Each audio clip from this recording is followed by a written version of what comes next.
তিন পরমাণু স্থাপনায় যুক্তরাষ্ট্রের বোমা হামলার ঘটনা যেন তেহরানের জন্য শাপে বর হয়ে উঠেছে। বিশ্বের বেশিরভাগ দেশ ও নেতা এই হামলাকে অবৈধ আখ্যা দিয়েছে। যুক্তরাষ্ট্রের হামলায় ইরানের উল্লেখযোগ্য ক্ষতি না হলেও বিশ্ব জনমত নিজের দিকে টানতে পেরেছে তেহরান। ফলে গোটা দুনিয়া থেকে চাপের মুখে পড়েছে ইরান বিরোধীরা।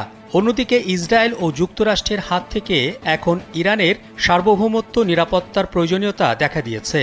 ফলে চীন, রাশিয়া ও পাকিস্তানের মতো পরমাণু শক্তিধর দেশ ইরানকে সহায়তা করতে পারে।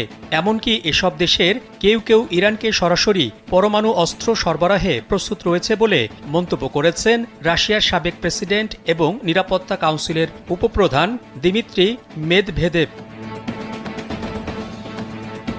ইরানে যুক্তরাষ্ট্রের সামরিক হামলার পর দিমিত্রি মেদভেদেভ রোববার এক্সে দেয়া এক পোস্টে লিখেছেন, যুক্তরাষ্ট্র ইরানের ইস্পাহান, নাতানজ